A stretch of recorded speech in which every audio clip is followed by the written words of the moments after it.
famille biologique.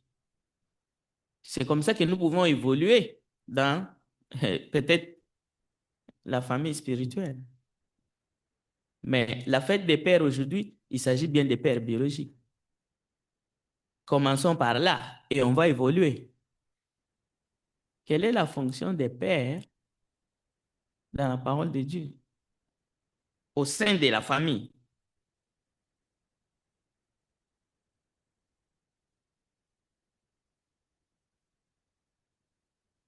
Quelqu'un veut se lancer?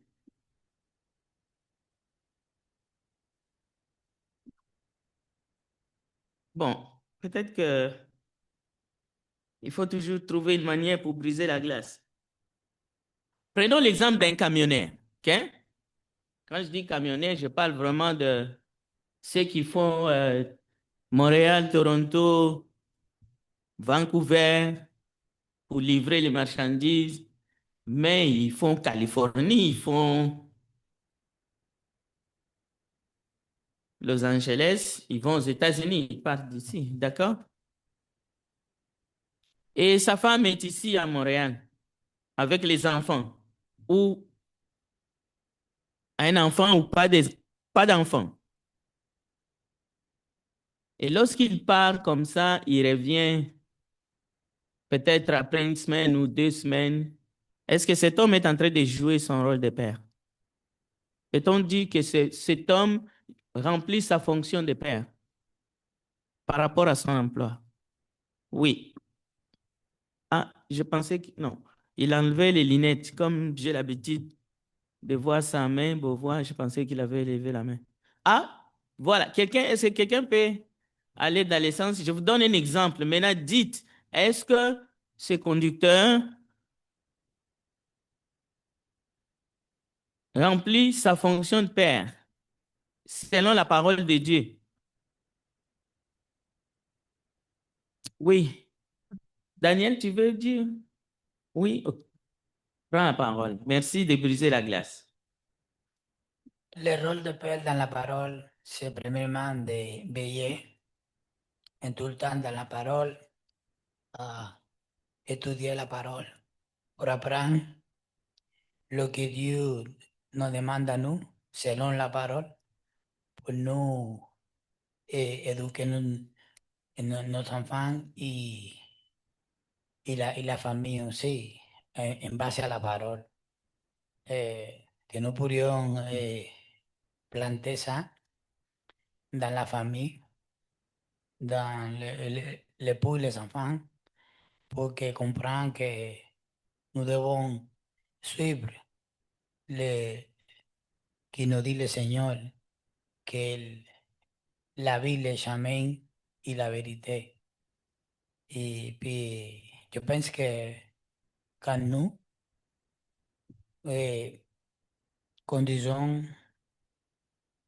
avec la parole, nos familles, ça c'est le meilleur que nous pouvons faire parce que nos enfants vont grandir avec la foi et vont comprendre qu'il y a un seul Dieu. Et pour, pour arriver jusqu'à la vie éternelle, nous devons passer por notre Seigneur Jésus-Christ. Je pense que c'est ça, pour moi, le plus important, de nous veiller, étudier la parole, comprendre bien la parole y suivre a notre Seigneur Jésus-Christ. Parce que Jésus a dit que moi et ma maison, on va servir à l'Éternel. Merci. Très bien. Le frère s'est rattrapé. Il a vraiment répondu à la première, deuxième, troisième question. Merci beaucoup, Daniel. C'est une très bonne réponse. Tu as bien résumé, en tout cas, ce qu'on cherchait dès le début. Bon, selon la société, le rôle du père, c'est de faire comme ces camionneurs, d'aller chercher des sous, ramener à la maison. Comme ça, il y a l'argent, il y a de quoi manger. Mais ce que Daniel dit, c'est plus que ça. Donc, le métier de ce camionneur qui peut laisser sa femme et ses enfants à Montréal et il s'en va dans son métier 1, 2 semaines, peut altérer sa fonction en tant que père. Même si il est le père biologique ou adoptif d'ailleurs, nous verrons. Mais en même temps, ce qu'il fait, c'est pour prendre soin des siens et de ceux de sa maison, mais ce sont des besoins physiques, ainsi de suite. Et ça aussi, c'est biblique.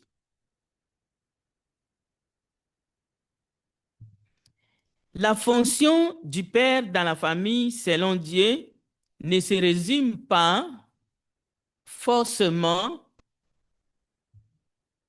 en pourvoyeur de biens matériels, comme c'est le cas dans cette société moderne. Oui, frère Frisnel. Bon, merci. Est-ce qu'il n'y a pas un contraste, je dirais un véritable contraste, quand il dit que parents, élevez vos enfants dans la voie qu'ils doivent suivre, de manière qu'ils n'en se détournent pas quand ils seront grands. Ça, c'est un. Et le contraste, nous devons pouvoir aux besoins de la famille. Si pour pouvoir aux besoins de la famille, ça nécessite qu'on doit aller ailleurs, qu'on doit partir et travailler quelque part et loin de notre famille. Est-ce que si on fait le premier, on ne fait pas le deuxième, et on fait le deuxième, on ne fait pas le premier? C'est ça le contraste pour moi. Ok, Merci. très bien pour justement c'est ces contrastes-là que nous voulons aborder, que nous allons essayer de traiter ce matin. Ben, mais merci de relever justement ce qui paraît comme un contraste, mais ce n'est pas le cas. L'un n'exclut pas l'autre et l'un ne justifie pas qu'on ne fasse pas le deuxième. C'est-à-dire, on ne peut pas justifier le fait d'aller chercher des sous pour ne pas éduquer, disons, sa famille selon le Seigneur. Ou on ne peut pas dire, moi j'éduque ma famille selon le Seigneur, donc je n'ai pas besoin de pouvoir aux besoins familiaux. C'est très bon contraste et nous le verrons. Mais on peut garder contact même en allant. On peut trouver des voies et moyens pour compenser, pour qu'il n'y ait pas de vide. Alors, oui, Constantine? Oui, et les missionnaires. Oui, les missionnaires aussi, ça revient au même contraste que Frisnel vient de dire. Il y a des missionnaires qui vont aller d'un pays à un autre, mais leur famille reste dans un autre pays. Et à ce moment-là, on prie pour les missionnaires, ainsi de suite. Et la question revient, est-ce que lorsque le missionnaire est de retour ou même en étant loin, il garde les contacts, il garde la flamme, il enseigne aussi. Donc, est-ce que c'est une question vraiment de proximité, justement, qui va empêcher de faire l'un ou l'autre, ainsi de suite? Bon, je ne veux pas entrer dans la technologie aujourd'hui parce qu'il y a les rôles du père au sein de sa famille, les rôles du père envers ses enfants, mais il y a aussi les rôles du mari envers sa femme. Bien entendu, vous voyez qu'il y a des responsabilités. Vous ne direz pas, par exemple, à une épouse que même à distance, son mari va la combler, par exemple, sexuellement. Donc, il y a des choses qu'il ne faut pas non plus... parce qu'un père peut toujours enseigner ses enfants en vidéoconférence, je ne sais pas. On ne va pas quand même devenir pervers dans notre imagination. Bien, je vis Beauvoir, je vais prendre quand même la main de Beauvoir pour compléter. Écoutez sa question. Allez-y, Beauvoir. Oui, frère Frédéric, merci pour l'étude. Comment pouvons-nous interpréter ce passage, 1 Corinthiens 7, verset 5 Il dit, ne vous refusez pas l'un à l'autre, à moins que d'un commun accord, vous n'agissiez ainsi momentanément pour consacrer à la prière. Mais ensuite, prenez une vie conjugale normale, sinon vous risqueriez de ne plus pouvoir vous maîtriser, de céder aux tentations de Satan. Bon, la fonction du père au sein de la famille, je viens de dire qu'il y a quand même la fonction de père au niveau... dans cette fonction du père au niveau de la famille, il ne faut pas qu'on mélange quand même les enfants, ce que le père doit rendre à sa famille au niveau des enfants, mais au niveau, s'il est marié. Ça peut arriver qu'un père a des enfants, mais sa femme n'est plus là, par exemple. Mais la question de Beauvoir, quand même, nous interpelle. Ce texte que Beauvoir vient de lire s'inscrit dans les responsabilités conjointes entre mari et épouse. Sur le plan de le corps de la femme appartient à son mari, le corps du mari appartient à la femme. Donc, il ne faut pas se priver l'un et l'autre à ces niveaux-là. C'est parce que ça arrive souvent qu'il y a des problèmes. Mais on peut se priver aussi dans le contexte de cette étude. C'est-à-dire que c'est le travail qui fait que l'un est parti pendant plusieurs mois. Ça touche aussi la question de Constantine, missionnaire. Cela veut dire qu'il va prêcher les âmes, mais il ne remplit pas son rôle comme mari auprès de sa femme. Ça arrive. Et ça, c'est une mauvaise manière. Mais il y a des missionnaires qui vont ensemble. C'est-à-dire les couples missionnaires. À ce moment-là, la question ne se posera pas. Mais la question de Beauvoir, c'est clair. Si vous vivez ensemble, que vous soyez dans le même toit, ou le travail fait que l'un voyage beaucoup, ainsi de suite, ne vous privez point l'un et l'autre. C'est un conseil biblique que le Saint-Esprit donne au couple. Il ne faut pas se priver parce que vous serez tentés. De quelle manière? Le diable seul le sait. Qu'est-ce qu'il va utiliser comme astuce? Donc, nous savons ce que la Bible nous conseille. Maintenant, essayons de... Mais n'utilisez pas non plus ces textes-là pour essayer de manifester des capacités qui sont surhumaines. On sait aussi. Il y en a qui demandent trop. À un moment donné, il faut rester dans les raisonnables. Tu ne peux pas manipuler la Bible parce que toi, au fait, tu ne sais que ça. Tu veux passer tout autant dans les lits. À ce moment-là, on peut même te qualifier d'un malade. Donc, il ne faut pas abuser non plus. Parce qu'on peut abuser dans un sens comme dans un autre. Je voudrais juste que ce soit clair, qu'on soit équilibré et qu'on soit juste. Parce que Dieu est un Dieu de justice. Ce qui se passe dans le monde ne peut pas être servi comme un modèle dans les couples chrétiens. Non. Bon, revenons sur le thème. Quelle est la fonction du père au sein des couples? Notre texte que nous allons lire ressemble beaucoup à ce que Daniel nous a dit. Nous allons aller dans Deutéronome où Dieu dit que le parent, mais surtout le père doit enseigner, doit transmettre des valeurs qui sont spirituelles. Deutéronome 11, 18 à 21, s'il vous plaît. Le rôle du père au sein de la famille. Cela veut dire que ça inclut les enfants. 18 à 21. Oui, Deutéronome 11, 18 à 21. Merci. Mettez dans votre cœur et dans votre âme ces paroles que je vous dis.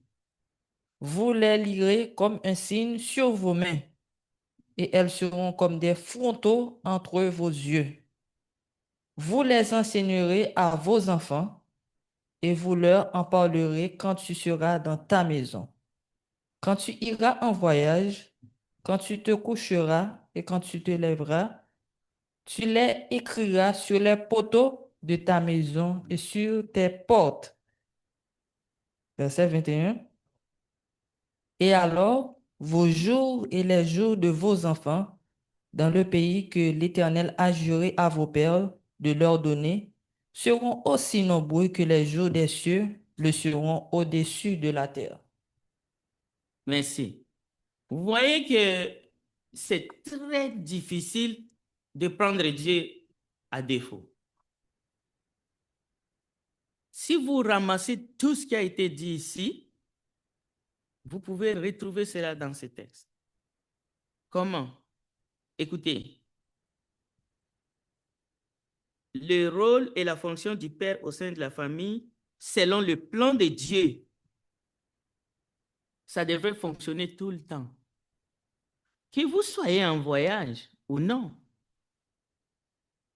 vous les enseignerez, vous leur parlerez quand tu seras dans ta maison, quand tu iras en voyage. Cela veut dire que ce que tu as déjà enseigné peut commencer. Et imaginez que si vous l'avez affiché quelque part dans la maison, donc que vous soyez là ou pas, ça continue à parler. Donc, quand tu iras en voyage, quand tu te coucheras, c'est-à-dire même quand tu te couches, les enseignements de l'Éternel sont toujours en cours d'être enseignés.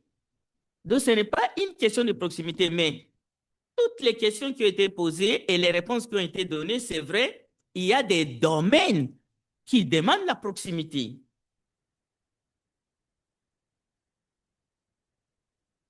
Quand tu te coucheras et quand tu te lèveras, tu les écriras sur le poteau de ta maison et sur tes portes.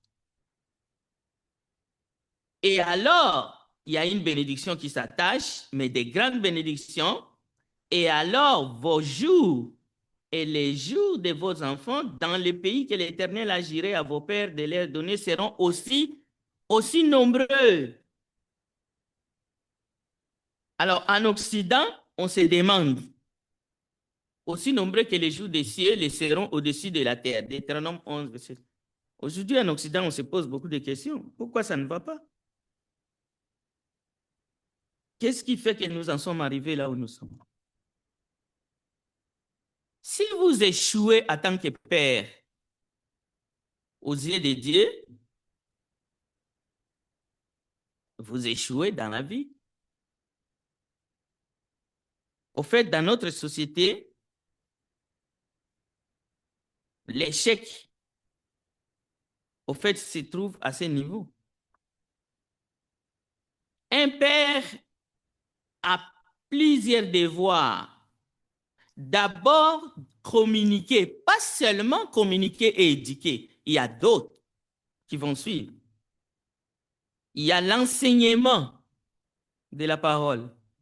Dieu nous donne en tant que père la responsabilité d'enseigner ses paroles et ses voix dans le foyer.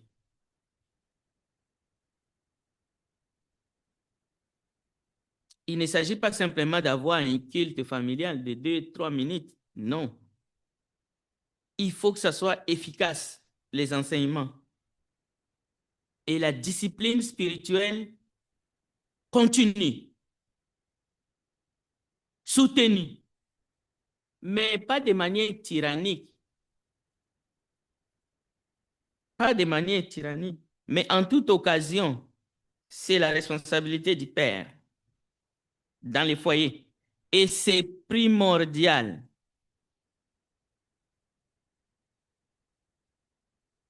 Ça, c'est le rôle que Dieu veut que nous puissions jouer d'abord.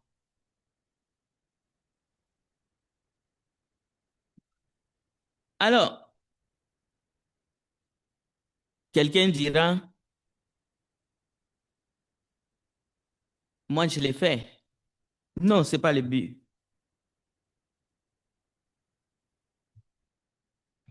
Christ a joué son rôle.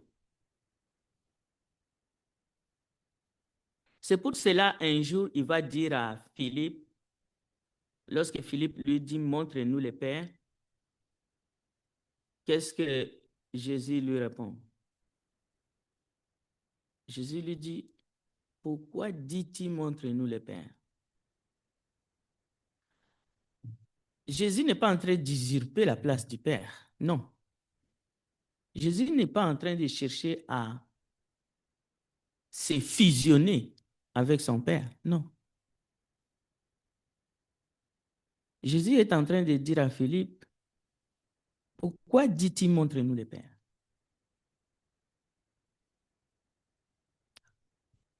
Tout ce que le Père fait, je le fais. Je vous enseigne. Je vous dis, je vous éduque, je vous dis toutes les choses que j'ai vues auprès du Père. Je joue pleinement cette fonction-là, ce rôle-là. Qu'est-ce qui vous manque sur le plan spirituel? Je suis ici pour pourvoir tous vos besoins. Pourquoi dit-il, montre-nous le Père? C'est là qu'il dit, c'est lui qui m'a vu a vu le Père. C'est lui qui m'écoute, écoute le Père. Et là, nous arrivons maintenant à ceux qui pensent, parce qu'un jour, il a été dans une chambre avec une dame et qu'il a mis la graine, il est le Père. Qu'est-ce que tu as fait à part cet acte-là? Ça ne te donne pas le pouvoir de dire que tu es le Père. Qu'est-ce que tu as fait pour cet enfant? Est-ce qu'un violeur peut se réclamer être père? Il peut venir dire à un enfant, écoute, j'ai violé ta mère, c'est moi qui suis ton père. Et depuis que j'ai fait cet acte-là, j'ai disparu. Aujourd'hui, tu as 40 ans, je suis ton père. Non, ça ne se passe pas comme ça. Donc, le père, c'est celui qui remplit sa fonction du père. Si tu ne remplis pas la fonction du père, tu n'es pas père. Même si biologiquement, c'est toi qui as mis ton sperme.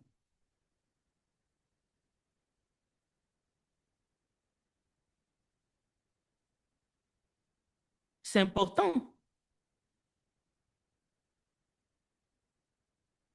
Si tu ne joues pas le rôle que Dieu veut, comme père, comme mari, tu ne peux pas prétendre. Tu ne peux pas dire, j'ai payé la dot, je suis marié. Non.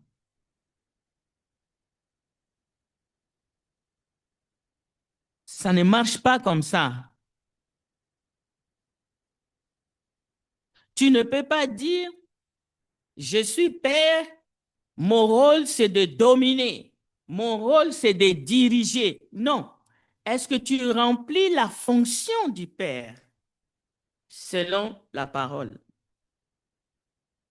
Un père, c'est quelqu'un qui a la responsabilité, par exemple, d'intercéder pour ses enfants. Ça, c'est un exemple.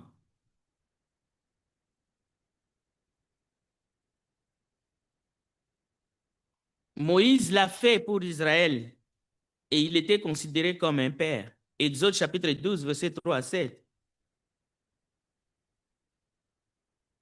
Il protégeait le peuple. Quand il est mort, les Hébreux ont cherché sa dépouille parce qu'ils savent tout ce qu'il a fait, tout ce qu'il a accompli, combien de fois il s'est battu, même si des fois il était obligé de s'emporter. Dans Marc chapitre 9, verset 22, nous avons un père qui dit au Seigneur Jésus, si tu peux quelque chose, viens à notre secours. Pourquoi? Parce qu'il avait un fils qui était malade.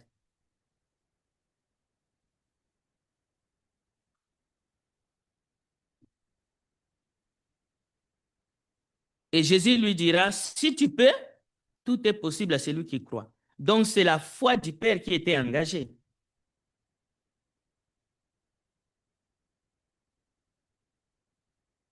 Un père fait ceci, il fait cela, il veille, ainsi de suite. Il va commettre probablement des erreurs dans sa fonction, mais il demeure père.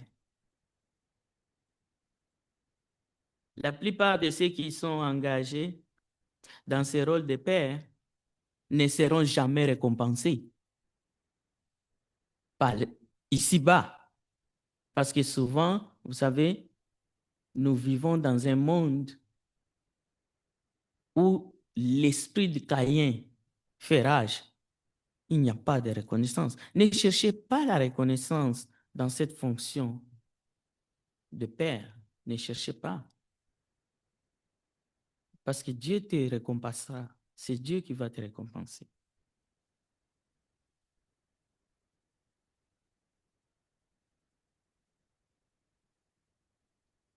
Parce que l'image de père, lorsqu'on a égaré, lorsqu'on n'a pas le vrai image de père, c'est très difficile d'être en communion avec Dieu, qui est notre Père céleste. Et c'est ce qui arrive à cette génération.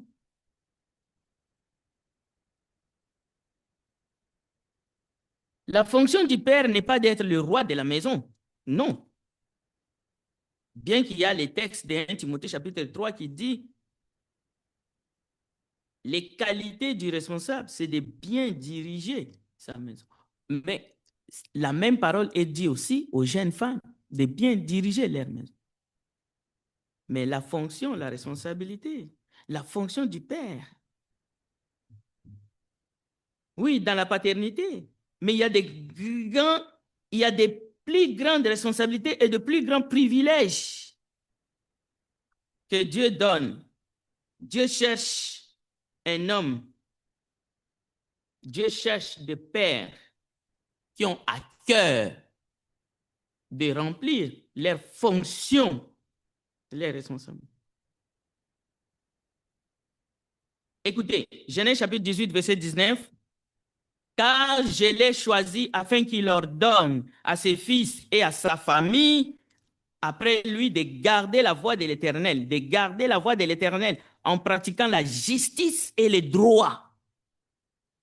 Ainsi, l'Éternel accomplira pour Abraham ce qu'il avait dit à son sujet. Voilà la fonction du Père.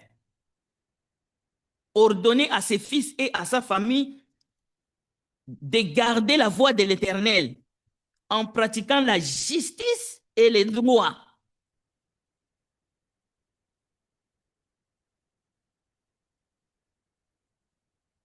Qu'est-ce que nous voyons aujourd'hui? Un père qui a un esprit de cotérie. C'est-à-dire, il est prêt à prendre parti pour ses enfants, même quand ils ont tort. Ils ont offensé les enfants des autres. Tu n'es pas un père, tu es maladroit. Parce que ce n'est pas ça la justice et les droits. Tu dois être capable de dire comme Jacob à ses enfants, mes enfants, vous avez fauté. Ces gens nous ont accueillis, même s'ils ont abusé. À votre sœur Dina, mais la manière que vous les avez traités, vous les avez circoncis, après vous les avez tués tous.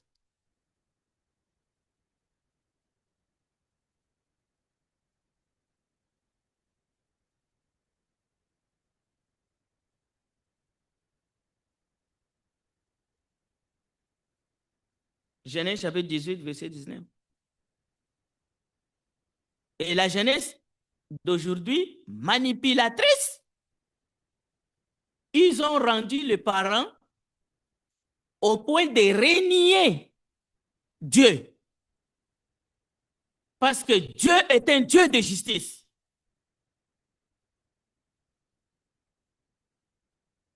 Un père, c'est celui qui remplit sa fonction de prophète.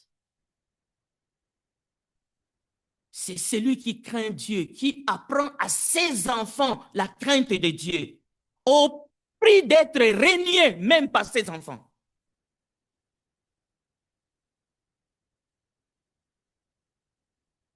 Vous pensez être père, c'est parce que vous êtes allé, vous avez couché avec une femme et vous avez fait, c'est ça être un père. C'est ça que la société vous met dans la tête. Non.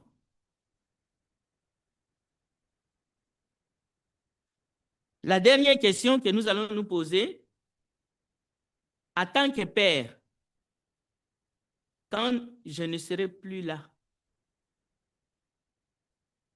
que vont dire ma femme et mes enfants?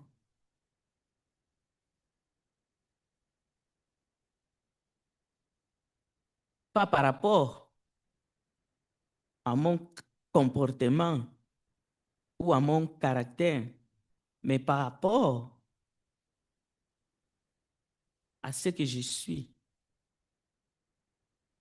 vis-à-vis de Dieu, devant Dieu, par rapport à ce que j'ai enseigné, à ce que j'ai transmis comme enseignement. Parce que le rôle de la fonction des parents, ce n'est pas de transformer, non, non, non. Daniel a bien résumé ça et dit que enseigner, transmettre, montrer la voie, protéger, intercéder. Pourquoi? Parce que nous, vous pères, sachez que dans notre fonction, ceux-là que Dieu nous a donnés comme don de bénédiction, ils ont une volonté. Ils ont leur volonté.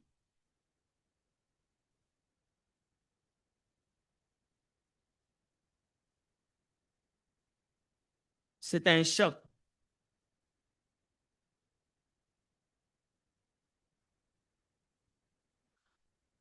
Avant de terminer, dans les 5 minutes qui restent, je veux demander à tous les pères ce matin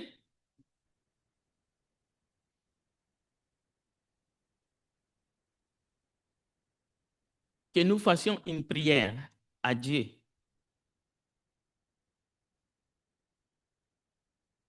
Dieu nous a fait un don merveilleux. Écoutez ce qu'il a dit dans Deutéronome 28, 41. Tu engendreras des fils et des filles,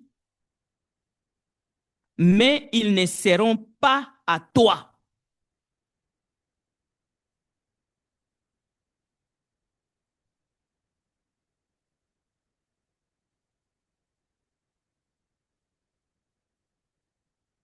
Oui, mon temps est épuisé. On va écouter le frère Frisnet et après, nous allons prier. Ce n'est pas pour être trop long, c'est pour dire que, à ne pas confondre père et géniteur. On peut être géniteur et ne pas être père. Donc, c'est cette différence-là. Tu peux donner quand même quelques par rapport à ça? Qui est géniteur, qui est père? Géniteur, c'est celui qui donne un germe. Vous donnez votre germe, là, vous êtes un géniteur. Et être père, c'est celui qui remplit les devoirs de père et tous les devoirs de père. C'est ça. Très bien. Très bien, frère Frisnel. On va aller dans la... Mais moi, j'irai plus loin. Tu peux être géniteur, mais tu ne remplis pas les devoirs de père. Ça veut rien dire non plus. Ça ne te donne pas, ça ne te donne aucun droit. Tu es géniteur, tu ne remplis pas le devoir de père, ça ne te donne aucun droit sur l'enfant. Aucun. En droit. Et aussi, tu es comparable à une banque de sperme où on peut aller aussi puiser et injecter à quelqu'un. Donc,